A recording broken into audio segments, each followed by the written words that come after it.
출장 이틀차 히타에서의 아침이 밝았습니다. 전날 술 한잔 먹었더니 일어나기가 쉽지가 않습니다. 오늘은 MKS 사무실로 다시 가서 확장 수지 앵커 공법에 대해서 좀 더 배우고 이 구조를 가지고 한국에 건물을 지을 수 있게끔 실무 미팅을 할 거고요. 한국에는 없는 목재 시장에도 가보고 야하라상의 세컨잡이자 취미도 들여다보겠습니다. 이곳 히타는 인구 6만이 안 되는 작은 시입니다. 작은 도시답게 조용하고 어딜 가도 그렇지만 단독주택이 즐비합니다. 호텔에서 주는 칫솔모가 너무 작아서 양치가 힘든 건 진짜 처음이었습니다. 호텔에서 자면 간단한 정리는 하고 나가는 편입니다. 잠시 빌린 거니 정리해서 돌려줘야죠. 내게 아니니까요. 야하라상을 만나러 갑니다.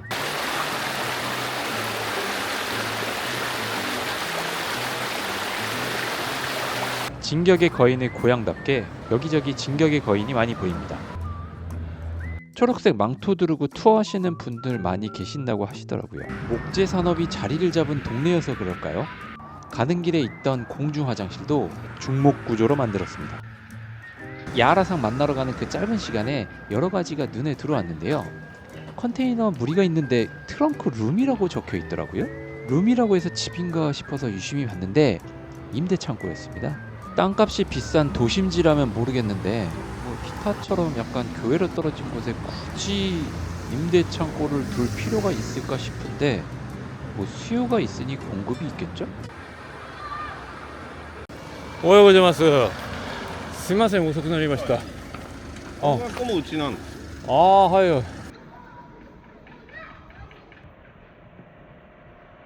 もう空気感が変わるんですね。はい湿度が全然違います。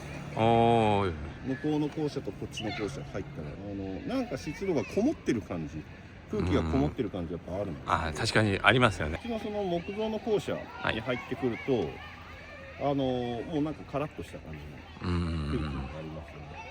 本当ね入ってみてほしいんですけど、ちょっと許可取っとかないと結構前もったちょっと見学ができない。だからまあ雨の日とかに入るとねすごくわかりやすいです。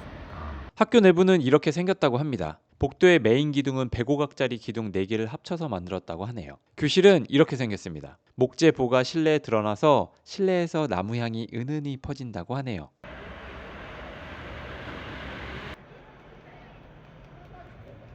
야, 너희들은 좋겠다. 좋은 교실에서 공부해서. 아, 물병 너무 귀엽다. 가는 길에 목재 시장 내부에 들어가 볼 수 있었습니다. 아무나 들어갈 수 있는 곳은 아닌데 야하라상이 이곳과 거래를 하고 있어서 들어가 볼 수 있었습니다. 우리나라에는 없는 목재 시장이라는 곳인데 임야에서 벌채된 나무를 이곳으로 가져오면 경매를 통해서 나무를 살 수 있는 곳입니다.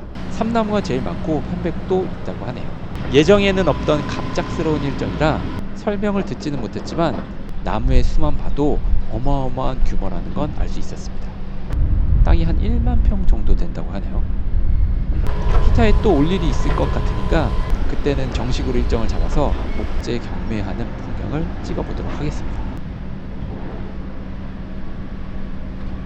어제 곤도상과의 대화 중에 야하라상의 세컨잡 이야기가 나오기도 했고 차 안에서 대화를 나누다 보니 다시 그 이야기가 나오기도 해서 야하라상의 세컨잡이자 취미를 구경하러 갔습니다. 우와. すごい。うわ。これとこれがうちのやつ。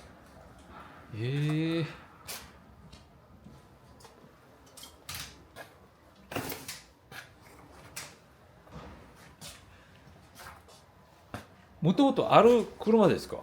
もともとある車です。ああ、どこの車ですか、これって。国はイギリスなんですよ。イギリスの。イギリスのケータハムっていう会社の車で、セブンっていうブランドの、はい。まあ、車ですね。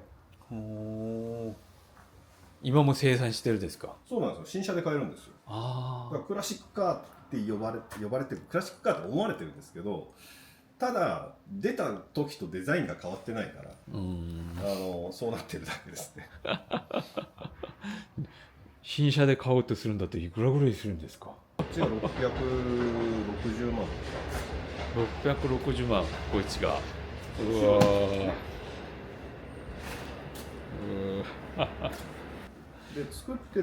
야하라상은 케이터햄 자동차 회사에서는 나오지 않는 접이식 전면 창이라든지 지붕이라든지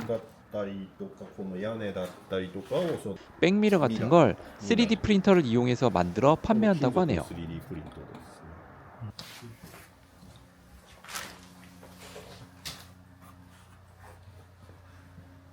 これに対して今折りたためる窓と折りたためる屋根をちょっと作ってほしいっていう依頼で、はいはいはい。でこれここにちょっとこうマーカーあるんですけど、これ 3D スキャナーで一回撮った 3D スキャナーで撮ってそれをCAD のモデルに起こして、そこからこう 3D で一回全部こう作ってしまってから製造に入るって感じですね。それの途中。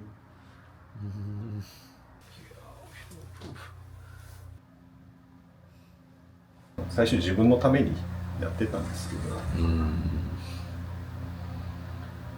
まあ今はちょっと販売までやってる感じですね。ものづくりが好きでしょ。ものづくりが好きでしょ。ものづくりが。 보니까 야하라상이 뭘 만드는 걸 좋아라 합니다. 본업으로 목조의 구조를 입체적으로 해석해서 만들고 있기 때문에 거기에 한 발 나아가 자신이 클래식화를 좋아하니 자기가 가지고 있는 기술을 조금 변화시켜서 부업으로도 취미로도 활용하고 있는 거죠. 3D プリント技術もそうだし、CNC ですね。数値制御の加工技術も、かなり表現できるようになったので、だからそういったものでそういったものを、まあ、適材適所使いながらですね、材料にしても。 어떻게 보면 거대 3D 프린터로 건물을 만들고 있는 게 MKS의 방법일지도 모릅니다.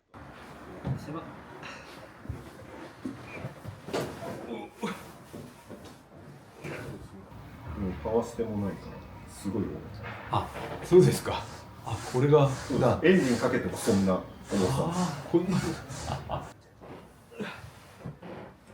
차체 외장 프레임이 굉장히 약하다고 해서 내리다 눌러서 찌그러질까봐 잘 내리지도 못하겠더라고요. 드라이브 안 나가볼 수가 없겠죠?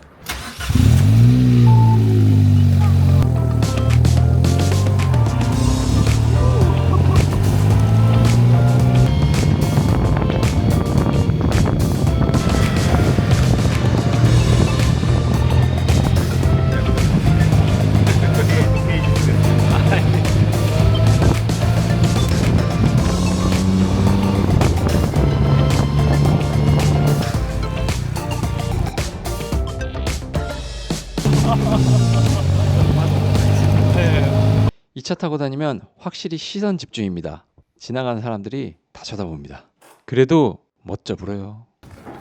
어제에 이어서 오늘 다시 MKS 사무실에 왔습니다.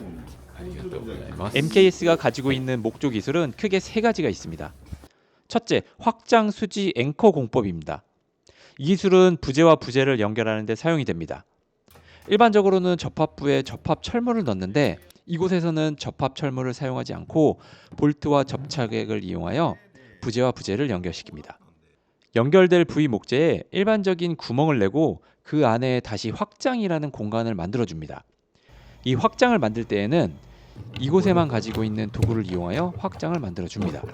이후 볼트를 넣고 확장과 볼트 주변을 접착액으로 채우면 확장 공간의 모양으로 인하여 볼트가 쉽게 빠지지 않고요.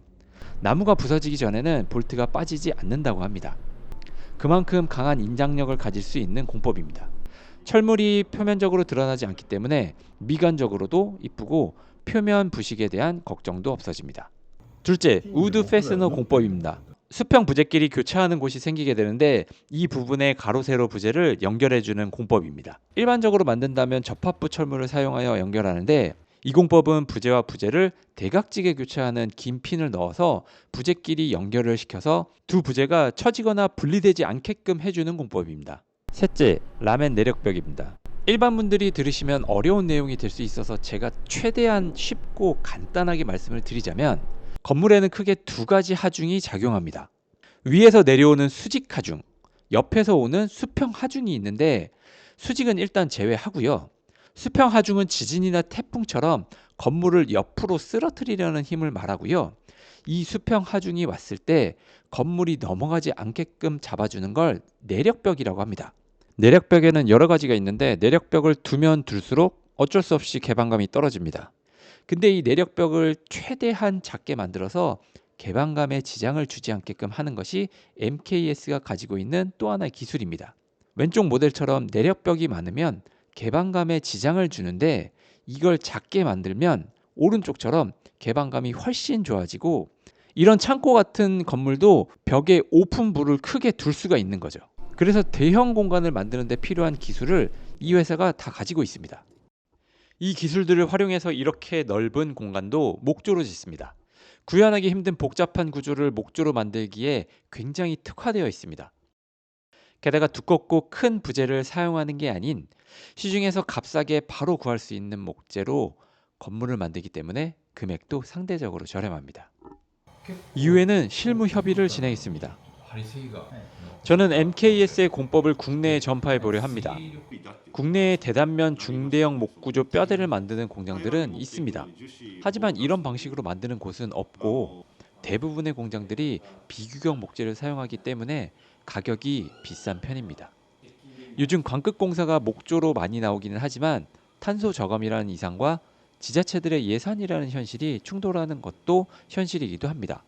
그런 면에서 MKS의 공법은 비용 절감에도 도움이 되고 만들고자 하는 모양을 자유롭게 표현할 수 있기에 많은 건축가분들에게 도움이 되는 공법이 되리라 생각됩니다.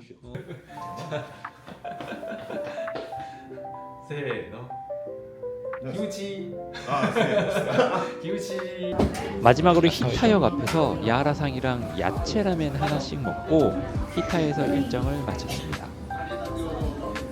아이고 힘들다. 집에 가자.